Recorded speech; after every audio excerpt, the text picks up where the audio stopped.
Hola, el origen del perro. La verdad que sobre este tema hay muchas teorías arriba de la mesa. Los autores, los científicos no se ponen mucho de acuerdo, sobre todo en el cuándo ocurrió, los tiempos, si van tomando la misma versión en la forma como ocurrió, en la forma, o sea, en el cómo ocurrió. Y bueno, es lo que voy a intentar explicar en este vídeo. Canis lupus es el nombre científico del primer lobo, el lobo ancestral, que vivió, que tiene una antigüedad de hace unos 2 millones de años, que mamífero, carnívoro, de un hábitat procedente del norte planetario, Alaska, Siberia, Groenlandia, toda esa zona. Pues bueno, por cuestiones climáticas se vio obligado a descender a tierras más cálidas, y esto fue lo que hizo que evolucionara otro prototipo de lobo más pequeños. Entre ellos se encuentra el Canis lupus lupus, más conocido como el lobo gris, que es el lobo más documentado, el más estudiado, sobre todo, bueno, el que se expandió a nivel global, y sobre todo es muy estudiado pues porque es el que evolucionó de lobo a perro. El perro se conoce como Canis lupus familiaris o Canis familiares. Pero esto no fue una evolución natural, biológica, sino realmente fue una interactuación del humano. Lo que quiso el humano en ese momento fue domesticar al lobo gris, y al final se dio cuenta de que le salió otro prototipo de lobo más pequeño, el Canis lupus, el perro, Canis lupus familiares. No fue algo con intención, sino algo inesperado, nada fortuito. Los estudios, incluso los estudios últimos, el estudio del ADN mitocondrial del lobo, que es uno de los últimos estudios sobre esa cadena genética que se hizo en 2019, lo confirma. O sea, esto fue por la intervención del humano al querer domesticar. Hubo un doble domesticación del lobo gris. La primera domesticación fue intentar dejar que el lobo se acerque. Y luego, ya que tengo el lobo cerca, con pasado el tiempo, pues voy a intentar cómo puedo manipularlo para que este lobo termine trabajando conmigo. Además, estos estudios dicen que tanto lobo como perro comparten una genética muy similar del 98-99%. Pues bueno, pues por esa diferencia no son dos animales de la misma especie, pero sí son una subfamilia, como digamos como primos hermanos. La genética del perro también dice que este animal tiene una antigüedad de 133.000 años.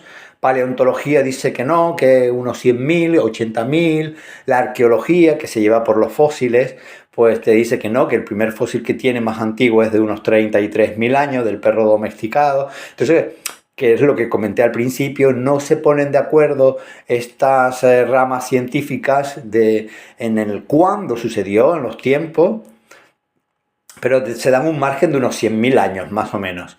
Entonces, 100.000 años ya estamos hablando de otro homínido, no del hombre actual, sino del Homo neandertal, del Homo sapiens. Y claro, a mí sí me gustaría un poco explicar brevemente esta influencia de estos dos homínidos con el lobo, y por qué el lobo y el Homo sapiens sapiens, que es lo que somos nosotros actualmente, mantenemos este vínculo tan fuerte a un pasado tantos miles de años. Bueno, pues la hominización dice que todo hombre viene de África. Yo voy a poner, y muchas especies también vienen de África, pero yo voy a poner al Homo erectus, este hombre que divide un poco la evolución del hombre. A ver, para no liarme, antes del Homo erectus, el hombre tendía más a un concepto más primate, más chimpancé. Posterior al erectus, incluso erectus y posterior, pues ya era un hombre con una columna vertebral más recta, habilidades, física, movilidad, desarrollo cognitivo. Entonces este hombre pues fue evolucionando, se expandió por todo el planeta, o sea, cruzó el Sáhara, llegó al norte de África, entonces ya se metió por Oriente Medio, Asia, Europa. Al final terminó llegando al norte planetaria, que llegó hace 1 millón de años. Ese hombre se conoce como Homo neandertal y se encontró al lobo. El lobo, si tiene 2 años de antigüedad, pues ya llevaba 1 año allí viviendo cuando el hombre llegó, cuando el hombre neandertal llegó. Y luego, al Homo sapiens es aquel hombre que se quedó en la parte sur de Europa, de Asia, en la parte sur, norte de África, zona mediterránea, Oriente Medio. A ese se le conoce como el Homo sapiens. Casi vivieron en la misma época, pero con dos altitudes diferentes. Bueno, pues el lobo vio venir al hombre que llegó por primera vez allí al norte, descubrió a esta especie, se descubrieron mutuamente y el lobo vio que dice, bueno, pues no se supone un peligro para mí, tenemos terreno suficiente para compartir, hay animales suficientes para cazar y comida. Además, bueno, pues hay una diferencia entre él y yo. Yo me manejo muy bien por la nieve, camino muy bien sobre la nieve. Los animales que a mí yo prefiero, que el lobo prefiere cazar, son animales más pequeños que él, como liebre, conejo, otros zorros. En cambio, el hombre neandertal de aquel entonces, que era un animal, bueno, sí, un animal, era un hombre más pequeño de lo que somos actualmente, pues que medía 1,40, muy fuerte, lento, le costaba moverse sobre la nieve, que no podía cazar las mismas presas que cazaba el lobo, pues entonces tendía a cazar presas mayores como el mamnú, como el bisonte, como el elefante lanudo, el ciervo gigante. Pues al final no se supuso un conflicto para estos dos tipos de especies. Incluso arqueólogos te dicen, oye, nunca se ha encontrado un resto de lobo cerca de los asentamientos del Homo neandertal. Este hombre era nómada. Entonces, iban cambiando de terreno según estaciones. Cuando dejaba un asentamiento, pues era el lobo el que se acercaba a ese asentamiento a carroñar, a ver qué era lo que había dejado, restos de basura, restos de comida. Pero nunca se cruzaron. Bueno, pues al final llegó este cambio climático, esta paleontología dice, cada 40.000 años la Tierra tiene cambios climáticos muy radicales.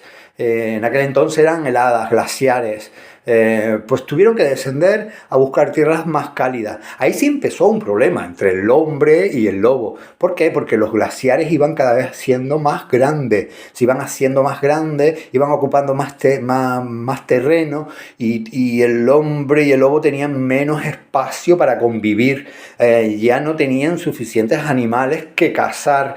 Incluso tenían a veces que compartir las mismas cuevas y los mismos sitios donde refugiarse de las heladas. Bueno, que al final fue una guerra, se cazaban, se comían entre hombre y lobo. Con el tiempo fueron descendiendo, fueron llegando a las zonas más cálidas de Europa y de Asia, se encontraron otros terrenos más allanados, praderas, no abandonaron las tierras de altas altitudes y bueno, pues ya ese conflicto entre lobo y hombre desapareció, pero apareció otro conflicto que fue entre las dos especies homínidas. Se cruzan. Se cruza el neandertal con el sapien que ya vivía en el sur y al final ahí se forma otra guerra a ver quién termina dominando los terrenos, quién desciende, quién evoluciona. Descienden o quién evoluciona. Y bueno, pues si nosotros somos Homo sapiens sapiens en la actualidad, pues bueno, pues al final venimos del Homo sapiens. Esto no solamente fue una guerra, sino fue una fusión entre las dos especies. Hubo un cruce, hubo un apareamiento, relaciones sexuales, no se saben si fortuitas, permitidas, pero sí tuvieron descendencia. Es más, el Homo sapiens adquirió ciertas características del neandertal que fue lo que hizo que este hombre evolucionara mejor. Pues por ejemplo, la mujer sapiens se desangraba por completo a la hora del parto, en un aborto. Era muy difícil que tuviese descendencias. Y la neandertal no, la neandertal tenía mejores partos y esto sí lo adquirió al haberse cruzado al haberse fusionado. Y otra característica también, como la textura, diferentes texturas de la piel, la absorción de la vitamina D, el sistema inmune, el nacimiento de pelo, pero bueno, esto es otro vídeo. En fin, lo que yo quería llegar era un poco la importancia de estas dos especies homínidas con la evolución del hombre. Incluso una de las cosas por el cual el neandertal se extinguió era su sistema respiratorio. Era un hombre que tenía una resistencia a muy bajas temperaturas y tenía unas fosas nasales muy grandes, tan grandes que le sacaba el entrecejo hacia afuera, un tórax ancho por la cavidad pulmonar. ¿Por qué? Porque respiraban ese oxígeno frío y necesitaban una cavidad donde calentar ese oxígeno. Al descender a tierras más cálidas, pues se encontraron con un oxígeno más caliente, con un aire más caliente. Y eso fue eso los hizo que se cansaran, que se agotaran y que no supiesen realmente defenderse bien. Además, el hombre sapiens era un hombre más ágil, vivía con otros herbívoros, con otros carnívoros, que si no corría, oye, que te come. Tenía otro tipo de habilidades. Y bueno, pues entre una cosa y otra, al final quien evolucionó fue el sapiens. Y el sapiens fue la primera vez que vio al lobo cuando éste llegó a estas tierras cálidas. Y alucinó, digamos, era la primera vez que lo veía, descubrió pues lo que es el lobo, un cazador nato con un instinto muy agudizado, tanto del olfato como del oído, con un rastreo, que esto es lo más que le llamó la atención, cómo rastrea en la zona buscando a su presa. Y al final el Homo sapiens dice, yo necesito interactuar con este animal para mejorar yo a la hora de salir de la casa. Quiero que este animal busque mis presas, busque los animales que yo quiero cazar. Además, hay autores como Ken Miller, como Dalerum, Luis Miguel Domínguez, que fue el que escribió el libro El Lobo, que describen cómo que el Homo sapiens mejoró su estilo de caza una vez que conoció al lobo. Y no solamente mejoró el estilo de caza, sino que además adquirió, digamos, el concepto de pareja, pareja y familia. El hombre no tenía ese concepto. Tenía un concepto más asalvajado, digamos, como a los animales que él conocía, o sea, grupos de hembra, grupos de macho, pero el lobo es siempre en pareja, de toda la historia. Los alfa, que es el rango más superior, macho y hembra. El alfa es el dominante, el primero el que maneja la casa, el que dirige la casa, el primero en comer. Luego está segundo rango, betas, macho y hembra. Son los que a estos les encanta tener a la manada unida. Además, son los que van a sustituir a los alfa en caso de que estos no estén y desaparezcan.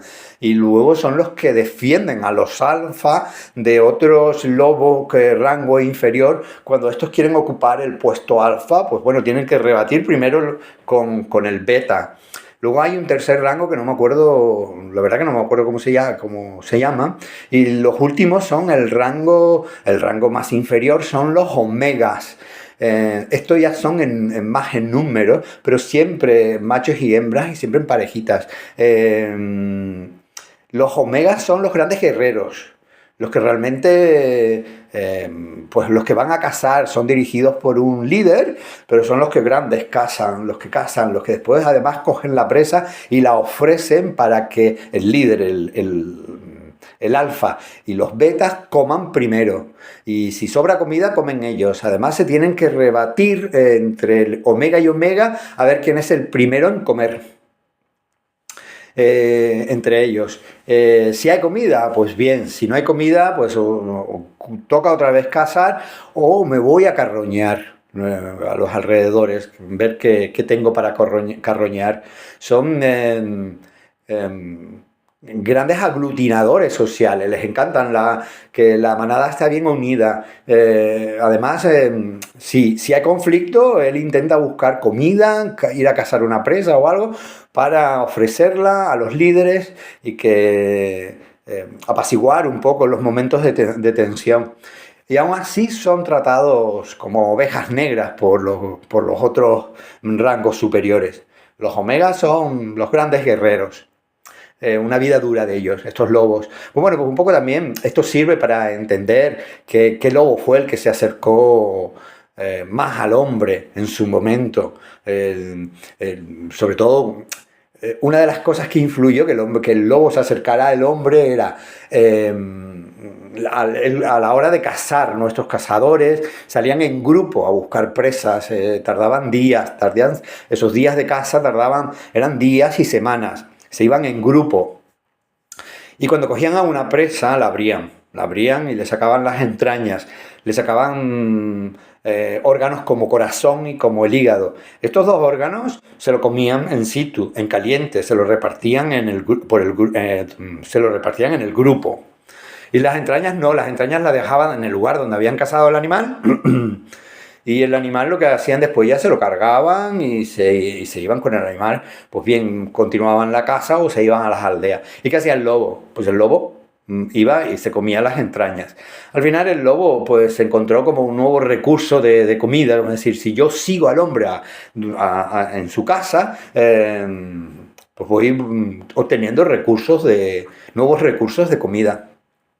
Claro, había una diferencia que comenté, el neandertal era nómada, este sapiens era sedentario, o sea, no se movía de las aldeas del lugar, también los terrenos eran más allanados, el clima, bueno, invitaba a ser sedentario, y luego empezaron a ser cazadores recolectores, cosa que eso le complicaba al lobo acercarse a las aldeas.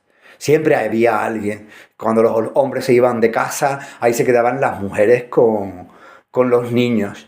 Pero al final, bueno, pues no sé, ellos se buscaron la forma de acercarse a las aldeas, claro, a las aldeas, con esto de que la mujer adquirió otro parto, pudo tener más descendencia, pues iban creciendo en miembros, si crecía las aldeas, también que crecía la periferia, o sea, donde estaba la basura, los restos que tiraban de comida, de huesos, de animales muertos, los excrementos, las evacuaciones de los humanos. Entonces ese olor les llamaba mucho la atención a los lobos, sobre todo a los omegas, que necesitaban carroñar muchas veces para poder comer.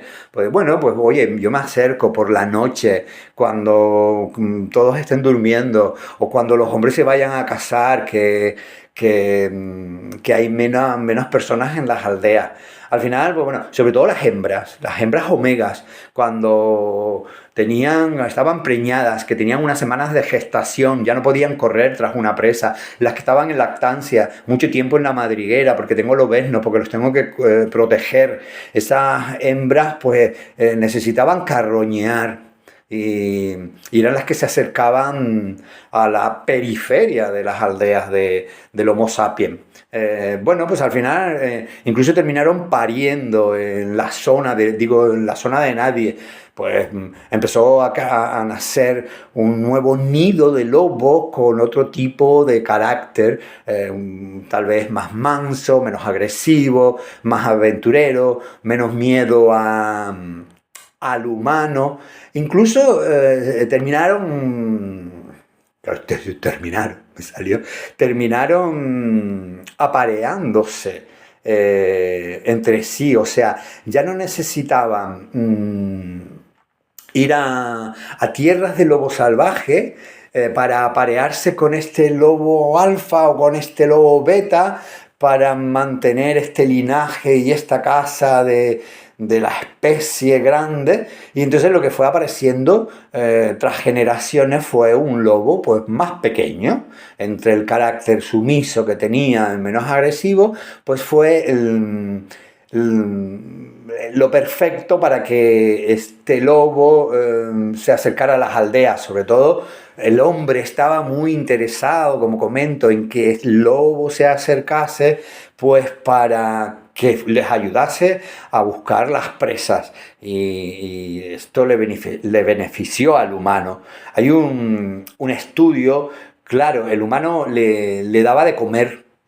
Bueno, hay un estudio que se hizo en México, voy a explicarlo del estudio y así lo podemos entender mejor, que se hizo en México. Y entonces, en el libro hay un escritor, Raymond Kopinger, que es además un biólogo, naturista, describe este estudio en su libro, el libro El perro, que se hizo para descubrir o para entender cómo fue ese acercamiento a las aldeas, cómo el lobo se fue metiendo ya dentro de las aldeas, no solamente en la periferia. Y bueno, pues se le fue dando de comer al lobo, siempre con la comida, y al final, tras generaciones, que fue apareciendo un lobo con un instinto, sin miedos, sin peligro, con un instinto más, digamos, más mansito, que lobeznos jóvenes, menos de un año, pues con ese carácter fueron los que se empezaron a introducir dentro de las aldeas. Sobre todo aprendieron una cosa, la ley del mínimo esfuerzo, que es, pues mira, yo ya no necesito ir a cazar detrás de una presa y gastar energía para comer. Yo ya no necesito lidiar con otros de mi especie para poder comer. Tengo el carroñeo, pero ya es que esta gente estos humanos me están dando de comer. Pues bueno, pues lo que cazaban, los restos de que no se comían, se las entregaban a los lobos. Pues al final eso, ya empezaron una interactuación entre lobo y humano. Digamos, la primera domesticación. Ya tengo al lobo cerca de mí. Y luego como esto no fue realmente... a ver, el lobo siempre ha sido muy defensor de su terreno. Que era lo que yo quería un poco, me salté yo, bueno, pues me meto en las aldeas y ya está, ¿no? El lobo siempre ha mantenido su terreno muy defensor, pero claro, ya las aldeas y la periferia era parte de su terreno, entonces estos los defendían de otros lobos salvajes, de otros carnívoros, de otros miembros de otras aldeas cercanas que venían, pues eso, a quitar lo recolectado. Eso al hombre le interesó, y dice, pues mira, que lo dejo acercar porque encima me defiende mi terreno. El lobo, pues bueno, pues aquel que mantenía actitud, digamos, más agresiva, más asustadizo casi, pues prefiero tenerlo fuera porque tengo otra respuesta de él diferente al que entra a las aldeas. El lobo, cuando se asusta o cuando quiere mantener una distancia, recorre, o sea, cuando necesita huir, diga, recorre una distancia larguísima de unos 200 metros, más o menos. A los 200 metros cuando para y cuando dice, bueno, controlo ahora si realmente el peligro me sigue o no. El perro es diferente, el perro 20, 30 o como mucho 40 metros. A no ser que sea un perro asustadizo, estos sí es un problema porque no paran de correr. Pero bueno, al final los lobos que mantenían ese instinto más agresivo y más defensor, tampoco se marcaban grandes distancias, sino iban acortando la distancia cuando sentían un peligro. O sea que el hombre tuvo una buena actitud hacia el lobo con ello. Y esto pues sí tardó mucho tiempo, pues, o sea, no fue de un día para otro, pues casi unos 70.000 años desde que el lobo se acercó a la periferia y se fue metiendo en las aldeas y fue adquiriendo un carácter sumiso y empezó a relacionarse con el humano y este le empezó a dar comida. Pues bueno, pues más o menos unos 70.000, 80.000 años, no fue de un día para otro. Y cómo luego ya a partir de ahí, cómo el hombre, la pregunta es cómo el hombre empezó luego a domesticarlo, a un lobo salvaje. Eh, ¿Cómo lo hizo para que trabajar con él? Pues bueno, pues otro estudio que se hizo en los años 50 en Rusia con zorros, un estudio que actualmente se sigue realizando. Un genetista, Dmitry Belayev se llama, y Belayev es el nombre de este estudio, de este experimento. Pues en su día al principio cogieron a 1500 zorros y los metieron todos dentro de un grupo control. Iban mirando, bueno, pues yo te doy de comer y voy viendo qué actitud tienes conmigo, si eres muy agresivo o no. Y al final se dieron cuenta que una de las claves en este experimento, que una de las claves para que el hombre domesticara al lobo fue la hormona del estrés. Me refiero, o sea, mientras menos estrés descubrieron que mientras menos estrés tenía el zorro, pues el zorro iba teniendo menos actitud agresiva. O sea, el hombre iba con comida, pues el zorro se iba acercando más al humano, no lo digo. El que tenía menos agresividad lo pasaban a un grupo variable, a otro grupo. Y el que se mantenía con actitud agresiva lo dejaban en el grupo control. Al final el grupo variable fue creciendo en números y estos se fueron apareando entre sí. Con el tiempo y tras generación y generación apareció otro tipo de zorro, otro prototipo de zorro más pequeño, con otra conducta, con otra morfología.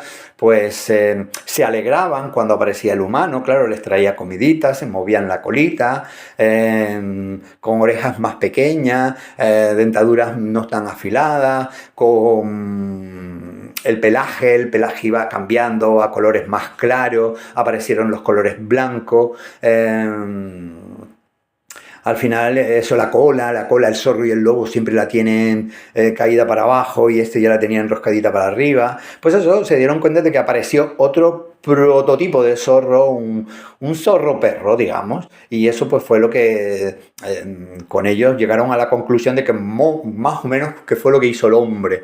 Pues eso, con el lobo en aquella época, pues una vez que ya tenía un poco los lobos dentro de las aldeas, fue cogiendo a los más mansos, los fue metiendo los menos agresivos en un grupo y que permitió que se cruzasen entre ellos. Los agresivos los iba eliminando a muerte, incluso a su descendencia. Y con el tiempo, tras generación, fue apareciendo otro prototipo de lobo más pequeño aún y más mansito, con otro carácter, incluso en diversidad de tamaños y en diversidad de musculatura y con características diferentes al que ellos en un principio empezaron a separar, o sea, a intentar domesticar. Pues, por ejemplo, cabezas más pequeñas que los lobos, digamos, grises, hocicos más pequeños, ojos más grandes, la camada, o sea, tenían 2 camadas en un año, el lobo solamente tiene 1. Además, se mantenían en cachorro más tiempo, el lobo madura enseguida, en pocos meses. La actitud del animal, le encantaba estar entre niños, entre adultos, interactuar con ellos. Si había un conflicto, preferían huir, no confrontar. Eran súper obsesionados por la comida, con muchísimo más versatilidad y sobre todo con ese instinto de carroñeo que tenía el lobo, pero aún así mucho más aumentado. Por eso hoy en día lo del perro que le encanta carroñear, ¿de dónde viene? Viene de tiempo. A este animal le encantaba, pues bueno, le encantaba correr tras animales, aunque fuese más grandes que él. Sobre todo uno de sus éxitos fue la sociabilización, o sea, interactuar con niños y con personas, sobre todo la comunicación. el comunicarse con otro, o sea, mantener el aullido del lobo para interactuar, para comunicarse con el lobo, para amenazarlo si estos se acercaban. Y luego desarrollaron otra forma de comunicación que es el ladrido en sí del perro, que este ya lo empezó a utilizar para comunicarse con el humano. Eso fue uno de los gran éxitos que el humano pues ahí dice, bueno, esto están en... Incluso me encuentro otra especie de animal. No, sí, otro que evoluciona diferente. Bueno, que me lío y llevo mucho tiempo. Bueno, pues eso, al final fue como un poco evolucionaron este lobo a perro. Y el hombre empezó a aprovecharlos. Claro, los tenía de diferentes tamaños. Perros ya más grandes, aunque él lo identificaba como lobo, pero ya eran el más grande y más desconfiado, lo cojo yo para protegerme, para que me siga protegiendo las aldeas. El más ligero y liviano lo cojo para que me vaya a acorralar las presas, a cazar animales ligeros como liebre, como zorros, como conejos. Los zorros no, pero liebres y conejos. El más musculoso, el que mantenía dentadura de lobo ancestral, lo cojo para que cazara otro tipo de animales más fuertes, digamos un jabalí. Los más pequeños era el que ellos utilizaban para cazas de animales pequeños o para que se mantuvieran en las aldeas con los niños mientras los hombres se iban a la caza o a los conflictos de guerra y las mujeres estaban recolectando, pues estos cuidaban a los niños. Y los perros siempre estaban durmiendo dentro de las tiendas, dormían con los bebés. Incluso antropólogos dicen que gracias a que permitieron dejar entrar a los perros en las tiendas, muchas generaciones de bebés de aquella época sobrevivieron a las bajas temperaturas, porque eran épocas de heladas. Bueno, pues ahí un poco también pues ese instinto se ha mantenido entre cachorros y bebés, que se ha mantenido durante el tiempo, porque les encanta estar juntos, les encanta dormir juntos, les encanta jugar juntos. El perro, la verdad, que tuvo una gran habilidad para adaptarse a las situaciones o sea, a las nuevas situaciones con el humano, para comunicarse con él, para entenderlo. Hay un estudio que se hizo en Estados Unidos, no, en Reino Unido y en España, que se fue publicado en el 2019. Y este estudio, muy, muy curioso, dice que, bueno, se descubrió de que el perro había desarrollado este músculo que nosotros tenemos aquí entre las dos cejas, que podemos fruncir, que lo hacemos, los adultos los tenemos que hacer con un mecanismo voluntario. La única forma que se hace involuntariamente es cuando, o sea, yo porque lo estoy ejerciendo, moviéndolo, pero cuando se hace involuntariamente es cuando a lo mejor entramos en una ira, en un momento de ira y de enfados. O cuando nos queremos comunicar con expresiones muy de cariño. Sobre todo los niños, esto sí, los niños y los bebés lo trabajan este músculo involuntariamente. Me explico, o sea, según los sentimientos, da igual que estén enfadados o que estén alegres, que tengan hambre, que tengan sed, que quieran que los cojan, que los mimen, que los protejan, ellos tienen más capacidad de mover este músculo entre las dos cejas.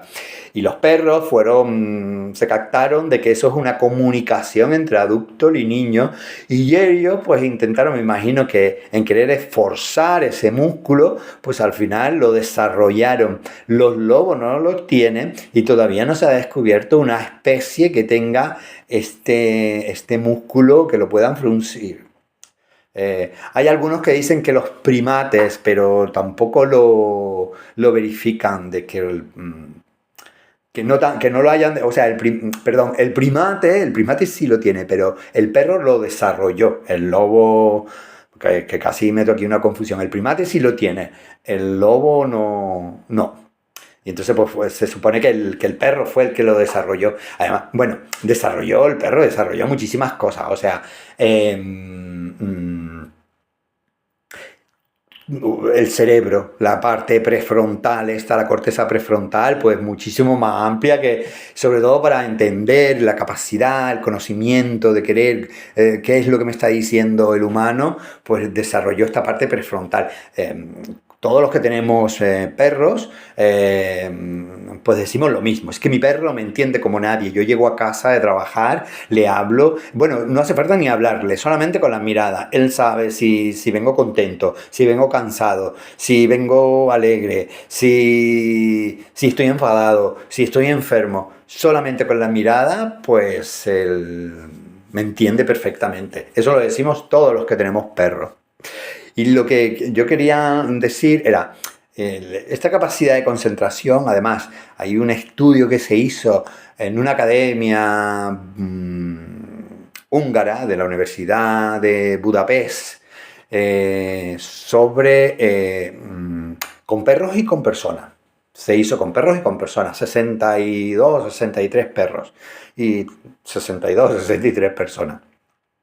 Y al final se dieron cuenta que tanto los perros como las personas tenemos la misma capacidad de responder, tenemos la misma manera de responder a la voz humana. O sea, cuando alguien nos habla, intentamos captarla, intentamos concentrarnos en el mensaje que éste nos da, nos quiere dar. Y no lo tienen otros animales. Por ejemplo, el que vive con un gato, con un caballo, con un burro. Pues bueno, pues estos animales evidentemente captan, reconocen la voz del humano. Pueden incluso reconocer palabras, sonidos y actuar según estos sonidos. Pero no tienen la capacidad de concentrarse en la conversación que tú estás teniendo con él. Y el perro sí, el perro pues bueno, pues tiene esa facilidad de, oye, yo muevo la cabeza, yo muevo este músculo, yo muevo las orejas y te voy dando esta expresión de que te estoy entendiendo, me estoy concentrando en lo que tú me estás diciendo. Pero para eso necesita que tú le hables, evidente, que le expreses, no solamente las palabras, sino que le expreses el sentimiento en el mensaje, el sentimiento que tú estás teniendo en esa conversación, el énfasis, los tonos. Muy interesante este estudio. Algo que también comparte perros, primates y humanos. Al final, el humano y el primate, pues por la descendencia, pues la evolución que tenemos, y el lobo porque lo hemos metido con nosotros, el perro porque lo hemos metido desde hace muchísimos miles de años conviviendo con nosotros. Y sobre todo también en este estudio dice de que si hay mucho ruido, ruido ambiental, tráfico, obras, si estás en casa con una música muy alta, con televisión muy alta, si hay muchas personas hablando, pues él pierde la capacidad de concentración. Nosotros los humanos sí podemos tener esa capacidad, o sea, yo hablo con alguien, hay mucho ruido, puedo ignorar esta parte del ruido, y seguir concentrándome en la conversación que estoy teniendo con alguien. Siempre que me llegue que me llegue las palabras, o sea, que la pueda oír muy bien. Si el sonido es muy alto, pues bueno, pues también eso lo pierdo. En fin, el perro ha estado toda la vida con nosotros, desde, pues eso, no se sabe la fecha exacta. El primer perro, el primer fósil de perro domesticado que se descubrió, tiene una antigüedad de unos 33.000 años. Se descubrió en una cueva Goyet, creo que se llama, en Bélgica. Y además este perro fue enterrado con una ofrenda fúnebre. O sea, ahí el hombre que lo enterró demostró el apego y el cariño que le tenía 33.000 años atrás. Hace como unos 10, 15.000 años, es cuando el hombre empezó a interactuar con otros animales, con caballos, a montar al caballo, a montar el camello, a montar otros animales o interactuar con ellos. Justamente todo eso empezó después de la era posglaciar, que estamos hablando eso de 10.000, 15.000 años, ya venía de estar con el perro miles de años antes. Así que nuestros antepasados siempre han sido muy agradecidos con la naturaleza en sí. Nunca, siempre le han dado el mismo valor a todo, a los mismos a los animales, a las aves, a los árboles, al agua del río. Le han dado el mismo valor que a ellos mismos. Incluso si veían una especie de animal, una descendencia que tenía problemas para sobrevivir, los ayudaban. Luego ya otra cosa, cuando seas adulto yo te como o no, pero les intentaban ayudar a sobrevivir. Y claro, las mujeres que venían con ese instinto de muchísimos siglos, de que habían, bueno, de toda su historia anterior, la Homo sapiens que perdía la descendencia porque se desangraba todas, pues bueno, pues tenían como ese instinto de fracaso materno, digamos, ¿no? Y entonces pues estaban más apegadas, son más sensibles a las nuevas generaciones, a poderlas ayudar. Y claro, en aquel entonces no había de dónde sacar leche, ellos no interactuaban con otros animales. Entonces cuando sus perros se quedaban huérfanos y veían que podían morir, le daban el pecho, le daban de amamantar. No se cortaban para nada. Bueno, es que hay tribus del Amazonas, comunidades cazadoras, sobre todo la Wampir, la Anchur, la zona de Perú, Ecuador, del río de Amazonas, pues bueno, que narran, estas tribus narran que sus antepasadas le daban de amamantar a los cachorros lobos, a los cachorros perros. Bueno, y tenemos a la luperca, la loba capitalina, la figura esta de bronce de la Edad Media que le da de amamantar a dos niños, aunque estos primero fue la loba y después le pusieron los niños siglos atrás. No sé, cuando le pusieron al símbolo de los dos chicos que era Rómulo y Remo, huérfanos, abandonados y que al final sobrevivieron por la loba y que bueno, que luego un pastor los encontró y pudieron, hasta que los educó, los recogió y los adoptó. Pero eso hizo que los romanos tienen al lobo, esa referencia de lobo y loba, no solamente a la figura, sino al animal, como amor y como sacrificio materno. Realmente los perros siempre vivieron dentro de las casas de los romanos y bueno, realmente en la casa de toda la historia humana estuvieron viviendo los perros dentro de nuestras casas hasta que llegó la época victoriana, 1840 para redondear, la época victoriana, que aparece el rifle, la pistola. Pues yo ya no necesito a este animal como guardia, yo ya sé protegerme. Entonces este animal se supone mucha pulga y muchas enfermedades, lo quiero fuera de las casas. Y ahí empezó el perro a salir fuera de las casas. Claro, lo único que se mantenía dentro de las casas eran aquellos perros que, bueno, pues tenían una elegancia diferente, un estilo, otro pelaje, otro tamaño o un comportamiento especial, o que en un momento dado le tuvieses mucho, mucho, mucho apego. Entonces ahí empezaron un poco las razas a aparecer en la época victoriana, perros a lo mejor más modernos, pero si era un perro común te ibas a la calle rápidamente. Pues eso sucedió más o menos, todo esto sucedió cuando los hombres estaban pintando pintaban pinturas rupestres en las cuevas, ¿no?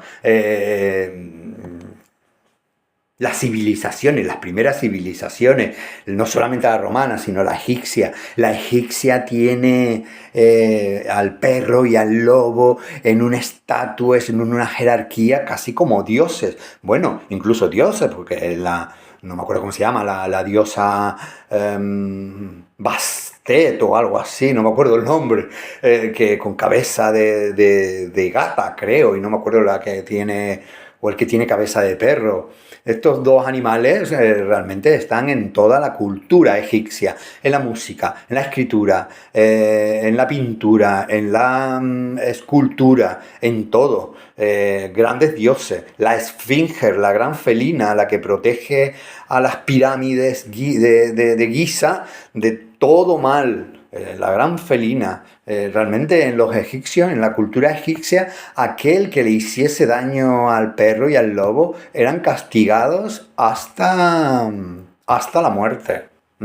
Y bueno, actualmente, hace poco, teníamos la historia de Marcos Rodríguez Pantoja, un niño que fue abandonado, fue vendido. Su madrastra no lo quiso y con la edad de 4 o 5 años lo vendió. El terrateniente que lo compró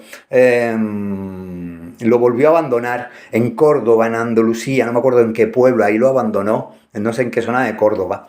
Y el niño pues sobrevivió en un estado salvaje gracias a una manada de lobos que lo adoptaron en sí y le daban de comer y sobrevivió. Y al final este niño que fue abandonado con eso, con la edad de 5 años, 5 o 6 años, porque él no recuerda la edad exactamente, pero era muy pequeño, fue encontrado con la edad de 17 años por la Guardia Civil en un estado súper salvaje. Murió en el 2000, eso fue en los años 50, cuando fue abandonado, por ahí, en esa década. Murió en el 2012, creo, ya con unos 70 años, cosas así. Y una historia, su historia está muy documentada, escrita y en películas. Al final, el perro, bueno, el mejor amigo del humano, siempre ha estado con nosotros, protegiéndonos, ayudándonos, compartiendo, comprendiéndonos, trabajando con nosotros en cuestión de no solamente de pastoreo, de cuidar las aldeas, sino en la guerra, en las guardias, en el rescate. Ahora lo tenemos en los hospitales, detectan enfermedades. Siempre ha estado ahí ese animal queriéndonos y amándonos. Y nosotros después de la época victoriana, de 1800 y algo, cuando más civilizados y humanizados nos sentimos, pues sobre todo en este mundo occidental en el que vivimos, pues cómo se lo hemos pagado desde aquella época hasta ahora. Pues eso, hiriéndolos, atacándolos, abandonándolos, haciéndole realmente mucho daño. Y sobre todo todavía existe la costumbre de lo tengo, pero lo tengo amarrado, lo tengo, pero lo tengo en la azotea, lo tengo en el patio, lo tengo en el balcón, ¿no? Como con lo que hemos hecho, con lo que se le estamos dando a estos animales, aquí realmente, en el mundo occidental. Y bueno, pues menos mal que gracias a Dios ahora mismo hay muchísimas más gente que comparten con sus perros pues el mismo amor que estos sienten por nosotros. Y la verdad que amo a los perros, tengo dos y bueno, pues si has escuchado esta historia, te sientes identificado, pues eso, más apego con tu perro. Les ha hablado Andrés Hernández.